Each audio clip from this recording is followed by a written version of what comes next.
Next इसके बाद है आपका नेटवर्क सिक्योरिटी। पिछले वीडियो में हम लोग ने जो है टोपोलॉजीज के बारे में डिस्कशन किया था, ये आपका लास्ट टॉपिक है जो कि है network security. While working on network a computer can be accessed by many users, यानी कि नेटवर्क में हम लोग जब काम करते हैं तो उस कंप्यूटर को या फिर उस नेटवर्क्स को जो है बहुत सारे यूजर्स एक्सेस करते हैं, यूज़ करते हैं। It is important to protect the network from unauthorised access. अब उस नेटवर्क को जो है अनऑथराइज्ड एक्सेस से बचाने के लिए हम लोगों को क्या क्या कदम उठाना चाहिए, अनऑथराइज्ड एक्सेस को रोकने के लिए क्या करना होगा ताकि हमारा डेटा मिसयूज़ ना हो सके या हमारे इंफॉर्मेशन के साथ कोई छेड़छाड़ ना कर सके। It is important to ensure that only authorised person access और मॉडिफाई डेटा। जो भी हम नेटवर्क में कनेक्शन सेटअप किए हुए हैं, कंप्यूटर्स को सेटअप किए हुए हैं, तो उसमें ये इंश्योर करना है कि जो जिस पर्सन को ऑथराइजेशन मिला है उस कंप्यूटर को एक्सेस करने का, सिर्फ वही उसको एक्सेस कर सके और उसको जितना जितना भी उसको परमिशन मिला है सिर्फ वही वो काम को कर सके। ये नहीं कि उसको कंप्यूटर मिल गया है तो वो हर काम कर सकता है बैठे बैठे उस कंप्यूटर से, नहीं। Protecting data and resources from unauthorised access is known as network security. अब इसी डेटा को प्रोटेक्शन करना या अनऑथराइज से बचाने को ही हम लोग क्या कहते हैं, नेटवर्क सिक्योरिटी कहते हैं। There are two general levels of network security. कौन कौन सा लेवल है, तो यहाँ पर है आपका पहला लॉगिन सिक्योरिटी और दूसरा है राइट सिक्योरिटी। चलिए इसको डिटेल में देखते हैं। Login security, it is important to give a unique login name and password to every person on the network. ठीक है, पहला जो यहाँ पर हो जाता है सिक्योरिटी में, नेटवर्क सिक्योरिटी में लॉगिन सिक्योरिटी, यानी कि अगर सपोज कीजिए कि हम एक ऑफिस में काम करते हैं या हम एक बैंक में काम करते हैं, ठीक है, हम एक बैंक में काम करते हैं और उस बैंक में जो है 3 काउंटर है और तीनों काउंटर पे जो है 3 कंप्यूटर लगा हुआ है। ये हो गया कंप्यूटर 1, ये हो गया कंप्यूटर 2 और ये हो गया कंप्यूटर 3।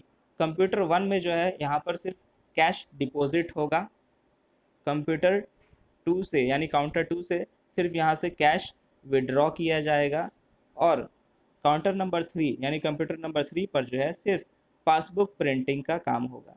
ठीक है, इसके अलावा और कोई काम जो है ये यहाँ पे बैठे यूज़र्स नहीं कर सकते हैं। ठीक है, तो जो भी यूज़र अपने अपने कंप्यूटर पर बैठेगा तो वो उन लोग को क्या मिलेगा, एक यूज़र आईडी और एक पासवर्ड मिलेगा। जब तक वो सही यूज़र आईडी और पासवर्ड नहीं डालेगा तब तक जो है उनका वो उस नेटवर्क को एक्सेस नहीं कर सकते हैं।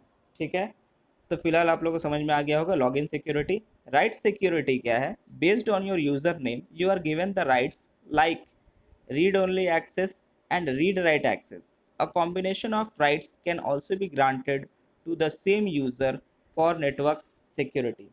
यानी राइट सिक्योरिटी में क्या है कि अब उस जो भी यूज़र ये कंप्यूटर बैठा हो, ये कंप्यूटर बैठा हो या फिर ये कंप्यूटर बैठा हो, उसको कुछ ना कुछ राइट्स दिया गया है।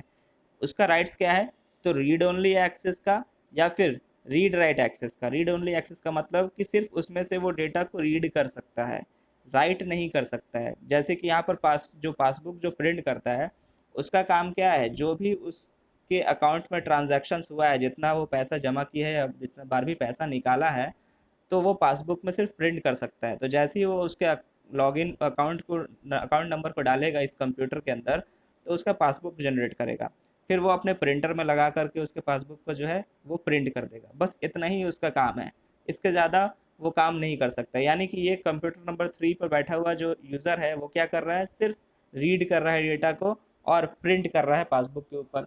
बाकी उसके ट्रांजैक्शन में वो कुछ नहीं, छेड़छाड़ नहीं कर सकता है, यानी कि उसके ट्रांजैक्शन उसके बैंक अकाउंट में किसी भी तरह का वो चेंजेस नहीं कर सकता है।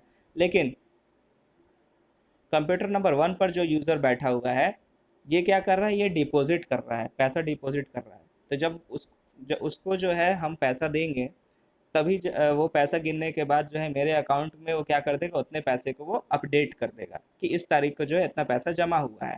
तो इसके पास जो है रीड और राइट दोनों का परमिशन है, सिर्फ किसके से, तो मेरे अकाउंट से रिलेटेड।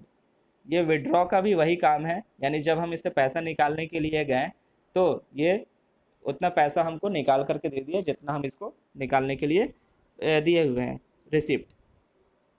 तो इसके पास भी सेम वही रीड और राइट का ऑप्शन है, यानी कि वहाँ पर वो क्या कर देगा, ये मेंशन कर देगा कि इस तारीख को जो है इतने पैसे निकले हैं। तो इसके पास भी रीड और राइट का ऑप्शन, राइट सिक्योरिटी, और इसके पास भी रीड और राइट का राइट सिक्योरिटी है। लेकिन इसके पास जो है सिर्फ रीड ओनली सिक्योरिटी है, ये सिर्फ हमारे स्टेटमेंट को रीड कर सकता है, बाकी उसमें कुछ छेड़छाड़ नहीं कर सकता है।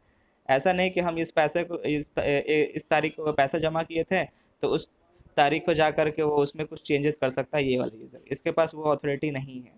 ठीक है। एक और उस कंप्यूटर उस बैंक में एक और कंप्यूटर है जो कि मेन ब्रांच मैनेजर के पास है। अब ब्रांच मैनेजर के पास जो है वो सारे इसके सारे लॉगिन सिक्योरिटी भी होता है और राइट सिक्योरिटी भी होता है। वो किसी के भी कंप्यूटर को चेंज कर सकता है, उसके राइट्स को चेंज कर सकता है, उसके यूज़र आईडी और उसके पासवर्ड को चेंज कर सकता है। किसके पास पावर है, तो ये 4 नंबर यानी कि बैंक ब्रांच मैनेजर के पास ये पावर है। ठीक है। ब्रांच मैनेजर के पास ये भी पावर होता है कि जो भी उसके अकाउंट होल्डर हैं उसके इंफॉर्मेशन को वो चेंज भी कर सकता है। जैसे कि मेरा फ़ोन नंबर बदल गया तो हमको अपना फ़ोन नंबर अपडेट करवाना है, तो वो ना तो इसके पास पावर है, ना इसके पास पावर है, ना इसके पास पावर है चेंज करने की। इसके पास पावर है तो ब्रांच मैनेजर यानी इसके पास पावर है चेंज करने का। ठीक है। तो ये कहलाता है राइट सिक्योरिटी। आया समझ में? That's it for today. So this first chapter is completed. Now next class we will do the question and answer of this subject. That's it for today. Thank you everybody.